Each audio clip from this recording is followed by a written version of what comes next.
way down to deck. How you doing, guys? Thank you.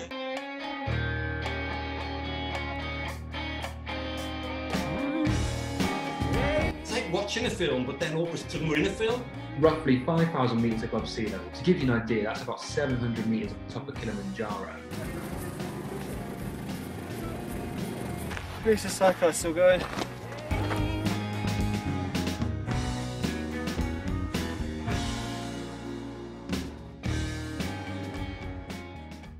We're back with the Armchair Adventure Festival for the final big Saturday night set, and obviously you can see we've got with us Billy Bike Truck and Claudio Von Planta. Give us a wave, fellas. Say hello. How's it going? Here they are. So yeah, we're here for the big night. We obviously got Claudio now, and then Charlie afterwards. It's going to be a good one, eh, Reese? It's going to be absolutely unbelievable. Obviously amazing. Firstly, thank you so much, Billy, coming back. Obviously, you were on last night. It was absolutely hilarious. And to have you back again, we really, really appreciate it. And now we're into sort of the final sort of part of the Armchair Adventure Festival, which is super, super exciting. And the first person we've got coming up is Claudio Von Planta. Obviously, Billy's going to be asking me a few questions. I mean, we all know who Claudio is. This is absolutely... it's ridiculous that he's actually on our stage. It's really exciting. You know, he's in many ways, he's a man behind the camera, but occasionally in front of the camera, one way down, one way around, one way up. Think. But yeah, this is going to be awesome. Might hear a few tales, I don't know, from the other side of Billy's and Claudio's adventures as well. So I think we will leave you guys to it. And I tell you, I'm just going to go and turn on my TV and watch it as well, because I can't wait. Yeah. See you later, guys. Have fun. We'll get out of the way. Over to you, Billy. See you guys. Hey, Claudio. How are we? Very serious. You look very serious. I am very serious. I'm interviewing you, mate. I've got my professional hat on. How? So the first thing to start off with, I think, in the world that we're in at the moment, is how's it going for you in this mad, weird, strange world that we're in this last few weeks? How's it going with the lockdown, basically? Yeah, it's actually pretty extreme what's happening at my side. Not necessarily because of the corona situation at all, but the problem is my wife Regina. She's in final stages of motor neuron disease, which is an incurable disease. It's the same what Stephen Hawking had, the scientist. Pretty brutal stuff. So that's my current situation. And so even before Corona started, I was pretty much already in lockdown, organizing the home care for Regina together with our two daughters and the team of NHS carers. So then when Corona happened, actually, yeah, it just continued. But the wonderful thing is that we, maybe because of Corona even more, we suddenly had an amazing support from all sorts of friends who started to organize food for us. So every day we started to get incredible home cooked dinners. Really just amazing, an amazing help, because just like one thing less to worry about is buying food or cooking. We don't have to do it anymore, which is really nice. And as you see, I'm still well fed. I'm not starving. So that's sad, Claudio. That's so you're in a lockdown within a lockdown, really, because you were already dealing with that situation well for the last 12 months, kind of thing. Or progressively getting worse. Yeah. It's the first symptoms Regina had in April 2018, and now it's coming to the end phase where she's already totally paralyzed, lost her voice around Christmas time, needs external feeding through a tube, needs a breathing machine. So it's pretty brutal. And so the only thing still working are the eyes, where she can type with the eye movements. She can type on a virtual keyboard on a computer. But it's Wow. But it's part of life, I just try to learn what that means. It's for me the first time that close, somebody really in the family, having to face the end of life. I have seen it many times in kind of crazy war zones during my professional life, but in a way it's never touching you that much because you're hiding behind the camera. And so it's a different level now. Yeah. Wow. That's a lot of weight on all of your shoulders, eh? But you know what I find interesting is that when we see people like you, let me put you in a sort of a celebrity box. I wouldn't put you in the same celebrity box as the celebrities, but you know what I'm saying. We see you on the TV doing stuff, and I think in the world that we all live in, we always see the front end of people who are on TV, and we don't often realize that they're actually the same as us, and they have problems at home, and they have close ones who are ill, or they have divorces, or they have, you know. So the way we often see people is in sort of a bubble, and then one day we learn that so and so's son was injured or hurt or is very ill or whatever, and it sort of breaks that bubble a little bit, and I'm sure lots of people would be sending their best regards to you tonight, like learning that behind your facade of your professionalism, that there's a lot of stuff going on, eh? Yeah. And in a way, you know, it happens to all of us. We have to go through these stages in our lives, and we better kind of try to make the best out of it and learn something about it. And we certainly do. And one beautiful side, which it is strange, you know, it's this yin and yang dynamic. You know, always, quite often, suffering comes together with something very positive. And one positive aspect here, which is very surprising, I didn't expect at all, is the family dynamic we started to develop. Kind of, our two daughters are like 23 and 26 years old, and suddenly, because of Regina's situation, we are all together, the whole family, and we are clearly on a mission trying to help Regina as much as possible. And suddenly we have, you know, an amazing bond between all of us, and I start to discover new sides of my daughters. They are adults now. It's not anymore like parent-children dynamic. It's like adults between adults, and it's really beautiful. It's very, very, you know, sometimes difficult as a father to get told off by your daughters, but I think it's healthy. I think it's good. Okay, let's lift the mood a little bit, okay? Good. So the first thing is, I want you to tell the audience, when I ever ring you, what does it say on your phone when I ever ring you on your phone? What does it say? Flavio Bezzola. Flavio. It's a beautiful name. Flavio Bezzola. Why? No one knows why, okay? It just happened one day that whenever I ring him, it comes up as Flavio Bezzola. Yeah. And I think that could be my porn name. I think from now on, that is my porn name. You know? It definitely sounds better than Billy Bike Truck, you know, Flavio Bezzola, you know, it's all right, Claudio. And I know a Flavio Bezzola in Switzerland, you know, and he's a pretty smart guy, you know, paraglider, adventure, Okay. you know, very fit. So, you know, what can I say? Be worse. It could be worse than Flavio Bezzola. No, I love it. I love it. I love the name, and I'm happy with it. But listen, we all know you, Claudio.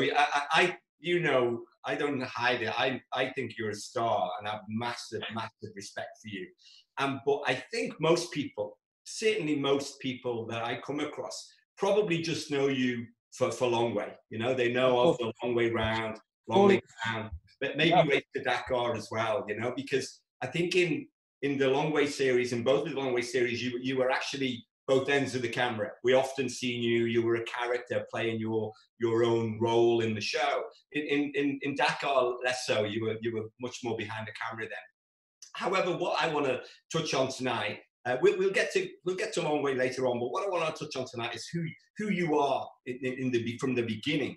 So I want to ask you, how did you become this professional cameraman? Because I know you started in quite a raw fashion, because back in the day when you were looking for the opportunity, there was no like film school that you just go and join kind of thing. How did you kick it all off? How did you become this person now?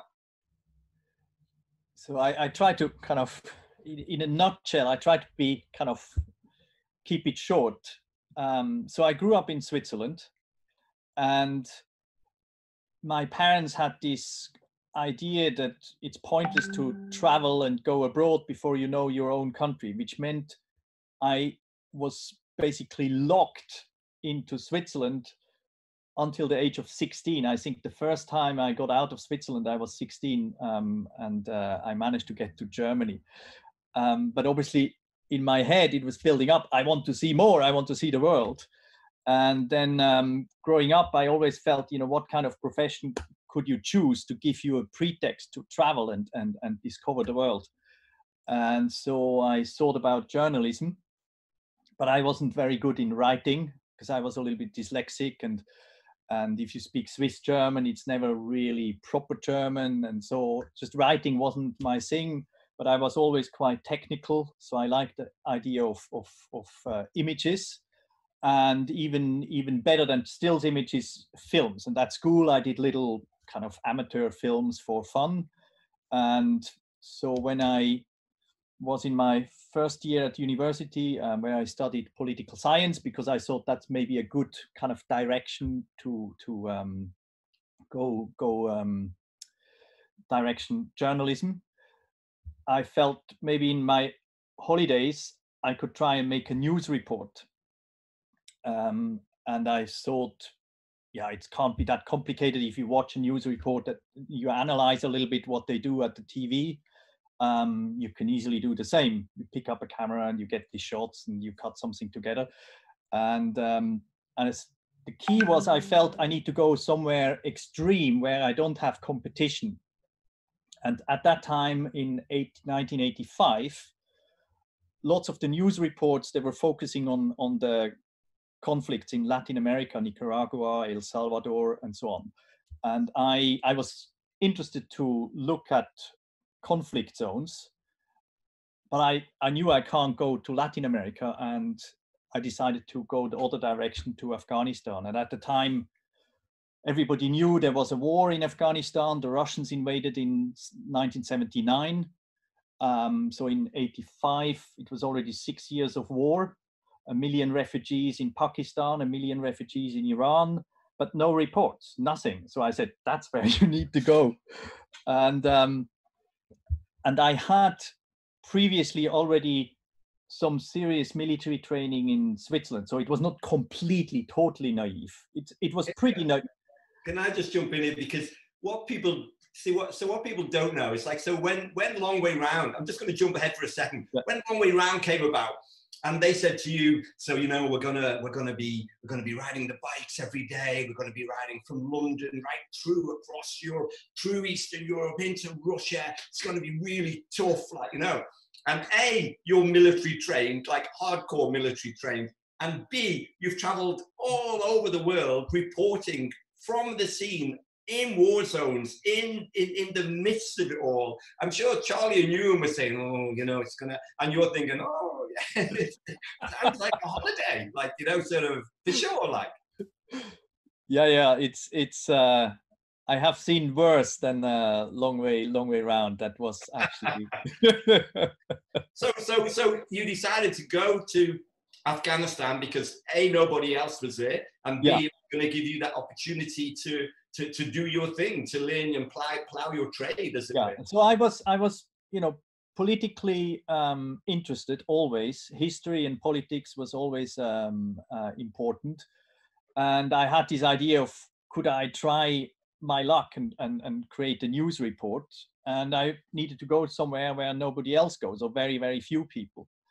And eventually I managed to come back with some footage, and I could sell it in France to a French TV station, Endears, at the time. And it was my way into the TV industry. Let me show you. But it was very funny. Like when I ended up in Paris, and I had a connection with an editor, a news editor. It was a little bit like Panorama or Newsnight here in the UK. And so at the end of the program, they had a kind of a little longer feature.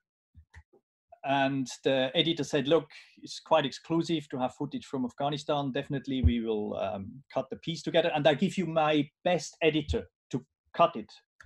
And I said, yeah, it kind of makes total sense. It's, you know, a cool guy, great story, very exclusive, best editor. It all adds up. And so this editor, he was a little Vietnamese called Pedro, who was already, you know, in that kind of line of business during the Vietnam War as a translator. And then when I walked into his studio, he didn't even say hello. He just took my footage, put it into the machine, fast forward. And then the first thing I heard from Pedro, he turned around and said, look, if you risked your life for that pile of shit, I think it's about time to use how to use a camera. So that was my introduction to the film business. Wow. Can you see the picture on your screen now of you in Afghanistan? Yeah. Very cool. How cool are you there, eh? Proper mujahideen,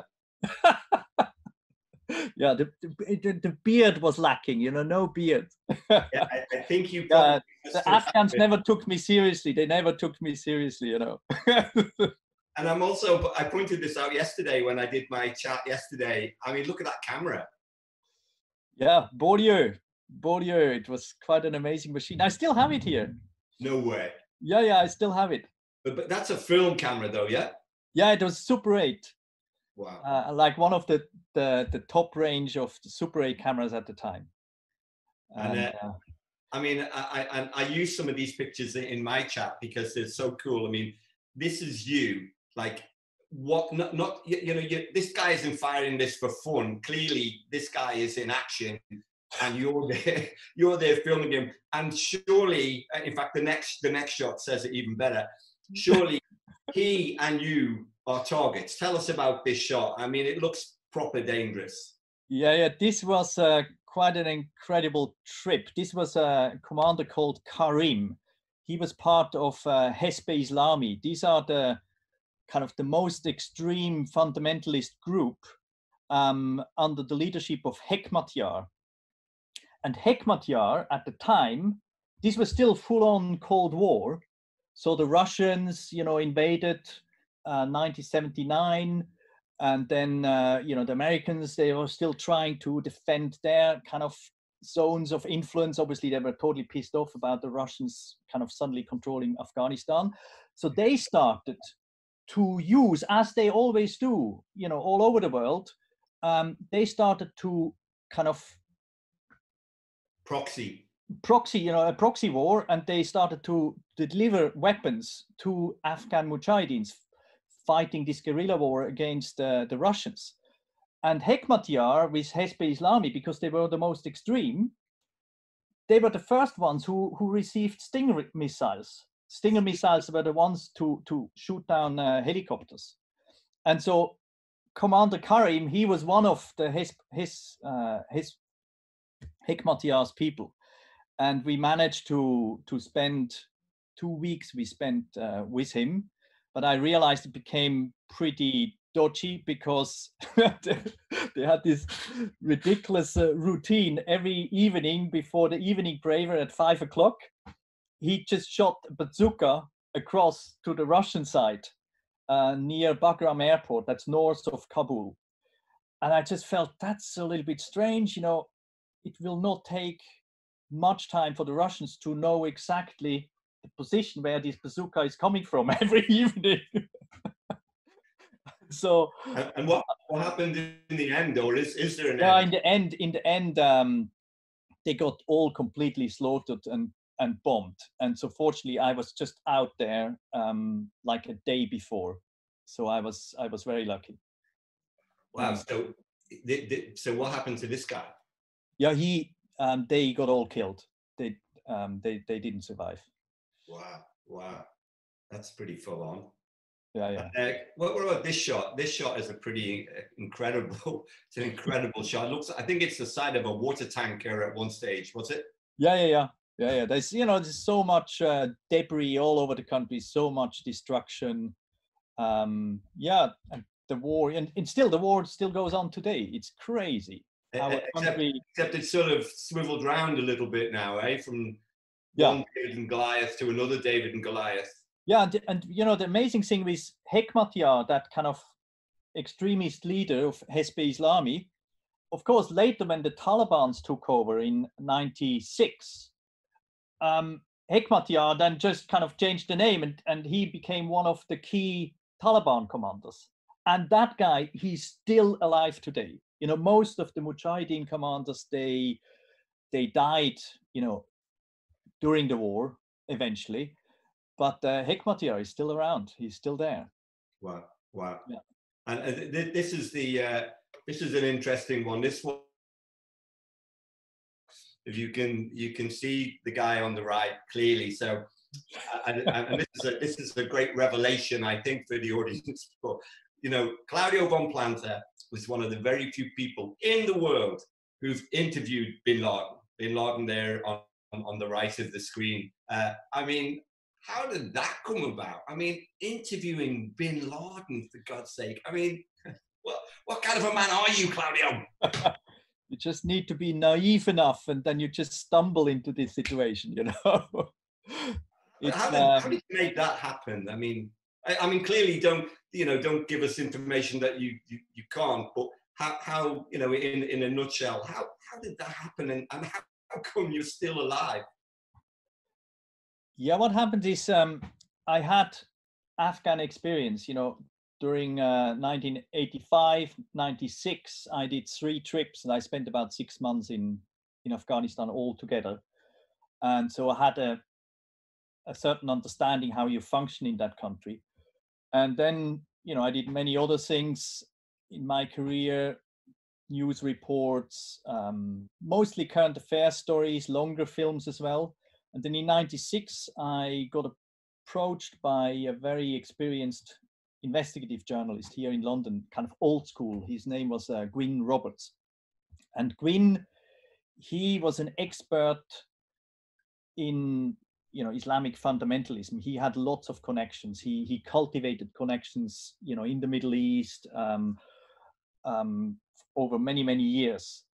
And one thing he did, he had connections here in London with opposition groups, Saudi opposition groups, who are opposing the Saudi regime, who is still in power today, the Saudi royal family. And you had all sorts of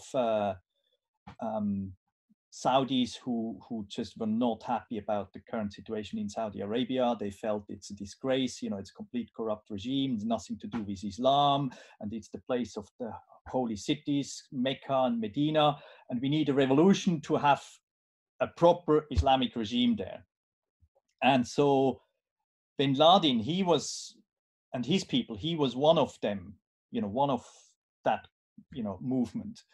And so Gwyn, he managed to find a connection in London with a right-hand man of Bin Laden. So that was in 96. So this is before Bin Laden became big news all over the world.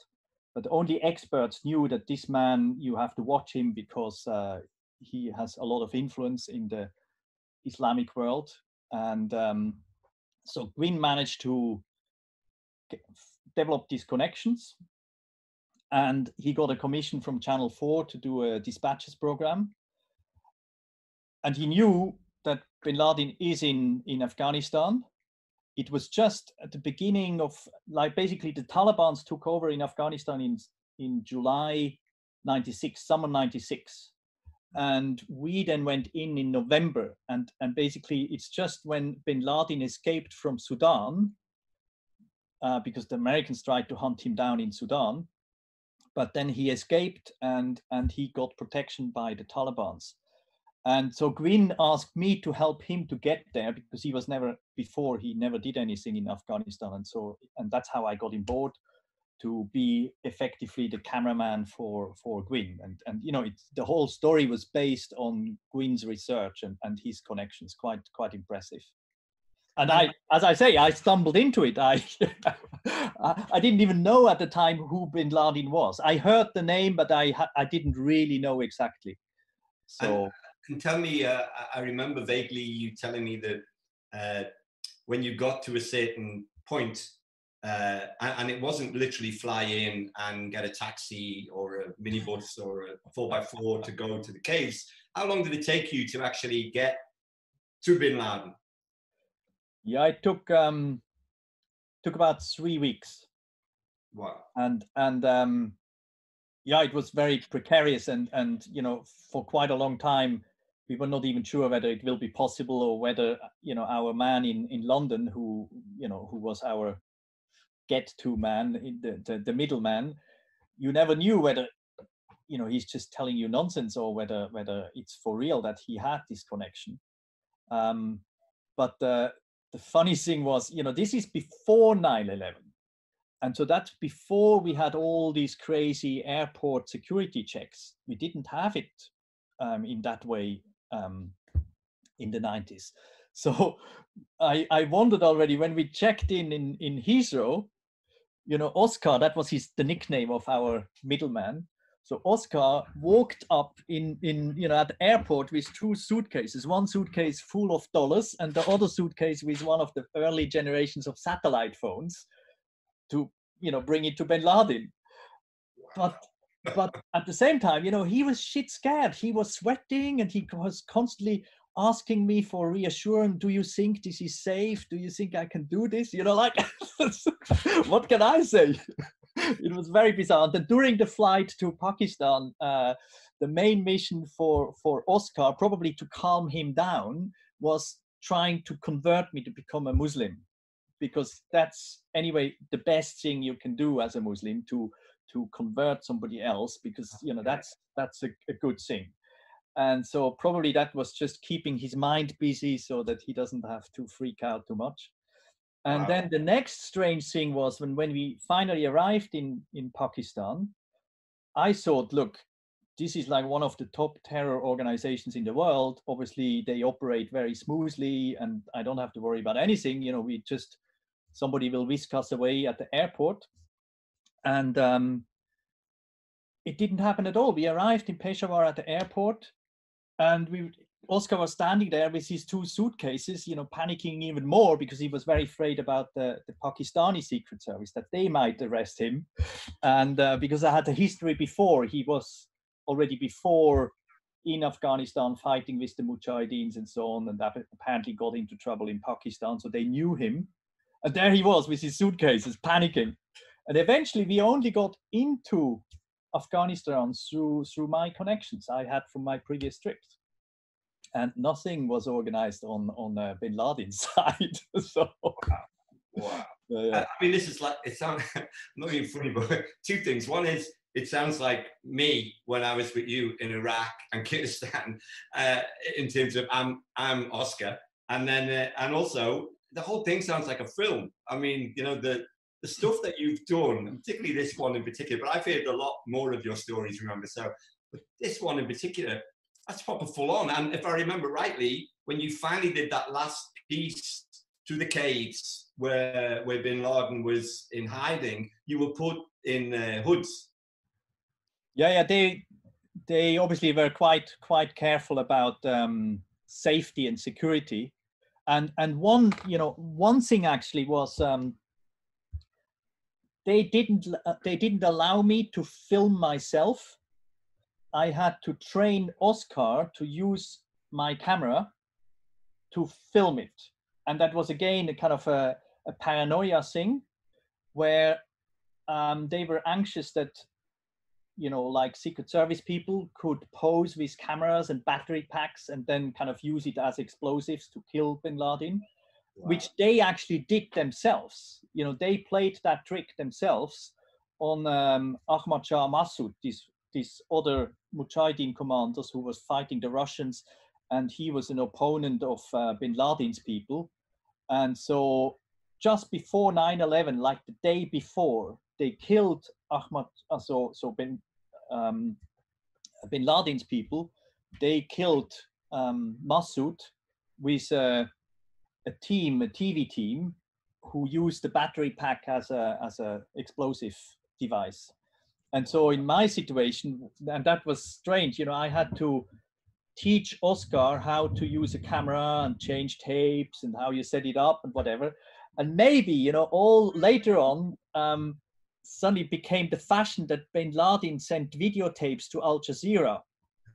And then it was shown all over the world. So maybe I trained the guys to produce these videos. I don't know. It doesn't matter which way you cut it, because what you were doing, you guys were to some degree becoming a mouthpiece to tell Bin Laden's story, because I think the sale was, the sale was, if you let us in, we can at least tell your story, because, you know, the whole caliphate dream to have the caliphate in Saudi Arabia, you know, you were going to allow them to speak them words, huh? Yeah, it was clearly, you know, it's always a give and take with these journalistic stories. And basically this was before the internet. Today, they don't need this anymore. All these extremist movements, they can organize their own propaganda, like ISIS, like everybody else. They can just run it out on YouTube and social medias. They can do the propaganda themselves. At the time in '96, that didn't really exist. So the only way these extremist movements could get their story out into the world was through TV. And so Gwyn, as a journalist who was obviously keen to get a scoop and a kind of an exclusive story, he was kind of trading that idea, telling to Oscar here in London, look, what does it help you if your leader is hiding in Afghanistan and nobody hears about it, you know, but I could offer you a platform to get your story out, but you have to bring me there. And so based on that, they agreed to organize it. But the deal was that because they were already quite media savvy, and they knew if you film an interview, you know, according to the edits and the way you cut it, you can change the meaning of what was said originally. And so the deal was that we were not allowed to edit anything. So when the questions had to be written down, and then Bin Laden could choose how he answered it. Effectively, it was just a monologue. At the end, it was a monologue of about 45 minutes. Wow. Where he was kind of presenting his view of the world and how to solve the problems of the world. But we were not allowed to edit anything, just we were allowed to take one cut. So that was kind of, you know, Gwyn's deal with Bin Laden. And you just knew you better stick to the deal. You don't... Stick to the deal. And so the funny thing, you know, at the end, the Dispatches program here at Channel 4 in the UK, it was a 45-minute program, but actually the chunk where you hear Bin Laden, you know, giving his speech, this was maybe a minute out of the 45. So everything else was just the story how to get to him. But actually the chunk, what we used was very short because we are not allowed to edit anything. So Bin Laden wouldn't have been very happy with that, would he? Like only no, but the key message is interesting. You know, the key message in that minute, it's still valid today. And it was the key message. And it's probably for most of these extremist Islamic groups who have a focus on Saudi Arabia. Their focus is liberation of Saudi Arabia, the liberation of the Holy Land, where you have Mecca and Medina, and they just can't accept that this is run by a super corrupt regime, which is effectively a proxy of the West, mainly America, because America needs the oil. So that's what they want. And so basically, the message of Bin Laden at the time, I can repeat it now. It was, if you are a decent Muslim, the only decent thing you can do in your life, which actually kind of brings the world forward, is to kill as many Americans and as many Jews as possible, because these are the two who keep the Saudi royal family alive. Now, it's brutal, you know. Yeah, pretty brutal. That was the key message. I could see you in a Bourne film. You know. You probably didn't even know what a Bourne film is, but you could be in that film, Claudio. Anyway, look, Mr. Borman's going to be joining in shortly, so I want to move on. I want to show this picture here. Look, this is another. We're not going to go in We're not going to go into a lot of detail here, but this was in your WAM days. Went back in the WAM era. This is you looking a bit like George Michael, I would say, just without the grizzle. I mean, yeah, they look like a friendly bunch you with there, Claudio. What's that story?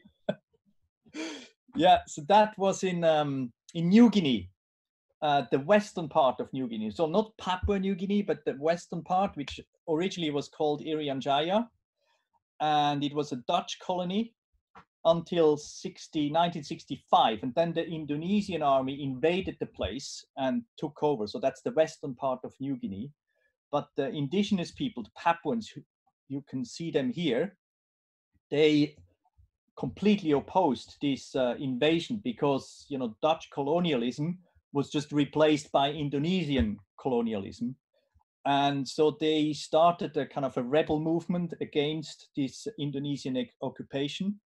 And I managed, I think I was the first one who managed to kind of do a story on them.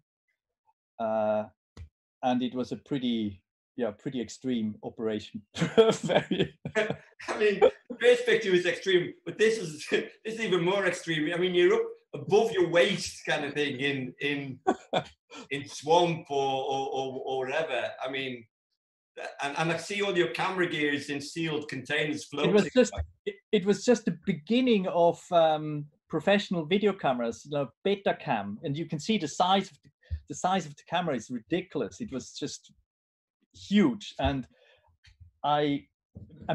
fortunately, as I said, I had some military training before, so I knew how important it is to pack your stuff properly. Everything is watertight, and that was key. I had all these watertight boxes, and I could, you know, put my cameras in there and the videotapes, and I had a shortwave radio to communicate with the outside world.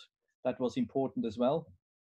And I had the first satellite navigation systems, you know, the ones you had in kind of sailing yachts on top of the masts. Yeah. And fortunately, I had one of those, and that was key for my rescue operation to get out of it at the end.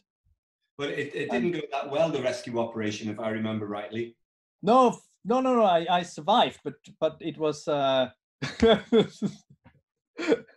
yeah, so we lost the plane. So what happened is these Papuans, they started this rebel movement against the Indonesians, but the only way they survive is by retreating into the rainforest, because the Indonesian army, they controlled all the cities around the coast, but then the interior, which is just huge mountains and rainforest and jungle, is completely inaccessible, and that's where the militia, the rebels are kind of safe. And for us, or for me, to make the film, the only way to get there was to find a clandestine airstrip.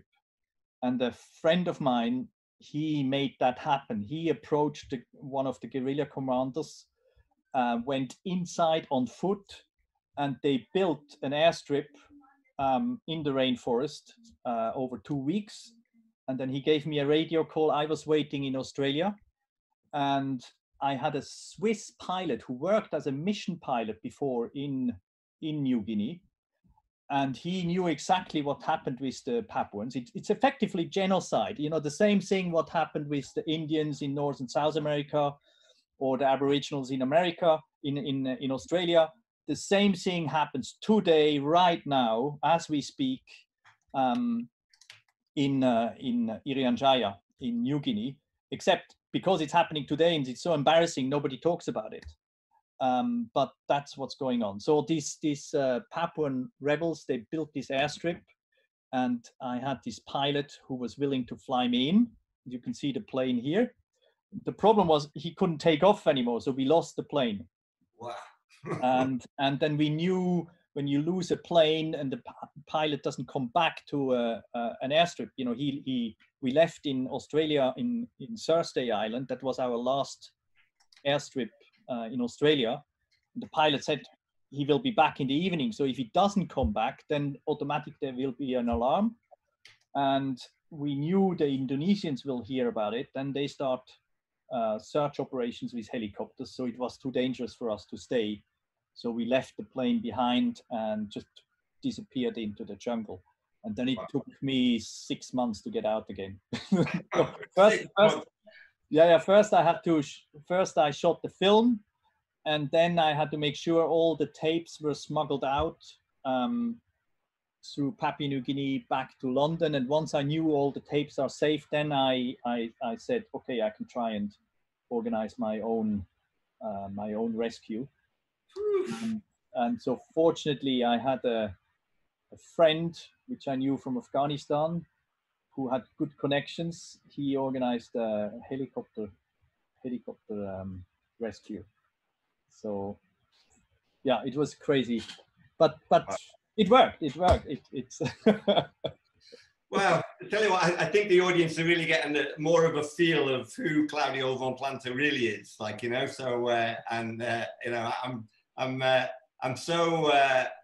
so pleased that I had the opportunity to do some stuff with you in South America and in Iraq and in Kurdistan, and it was your connections, Kay Bahar, who's Kurdish of Kurdistan. It was your connections and Miran, Kay and Miran, who actually got us all into Iraq, got us up into Kurdistan, got us to the front line, got us to Mosul. And again, that route is all through you. I mean, a massive thank you to Kay Bahar, by the way, and to Miran while you're on now tonight, because without them, we couldn't have got to the Mosul front line and stayed with the Peshmerga, etc. Yeah, it's always good to build up connections, make friends in these difficult places, and then usually that's how you get to really good stories. And so I had this amazing connection in the Kurdish areas of Iraq with a Kurd which I originally met in the UK, Kay, and he you know, I made the first film with him for the BBC, smuggling his brothers out. That was 96, and then I made many more films about the Kurdish stories, and eventually I even got Billy to Kurdistan. So now the next thing is we can do tourist films in Kurdistan. Right, so that was the Claudio Von Planta set. Brilliant, I loved it. The little interview you did with Billy Ward, fantastic stuff. So interesting. He's done some crazy things. Fascinating guy, just gets out there and does it. Petrifying. Wouldn't want to be his mum. Blimey. I mean, interviewing Bin Laden. What's that about, eh? Yeah, exactly. I love that. He also just opened up about so many things, and it was such an insightful interview, stuff that I never even knew. But yeah, you may well notice that we stopped that right sort of on the borderline, and we're going to be playing the rest of that clip for next week. And another man came into shot by the name of Charlie Borman. Hey, mate. Yeah, so Charlie Borman is going to be the next one. It's a really good little interview, lots of fun. Billy knows him well, so he's questioning on some stuff. There's a bit of tongue-in-cheek things about a certain series that might be coming up that won't be called The Long Way Down, but in some way the opposite of that. It's going to be called The Long Way Up. And if you can't wait for it, below is our link to Patreon, where you can get all our content a week early for just $3 a month. And if you pay a bit more, you might get a lovely, lovely sticker, which is a lovely sticker. Always a plus. So $3 a month, you get to see Borman, all the ones from before, which you can see anyway on the YouTube, but also you get to see us talking about going around the world in a scooter and sidecar. And quick spoiler alert, guys, I poo myself and Reese's face gets frozen. So it is an interesting thing to listen to. Exactly.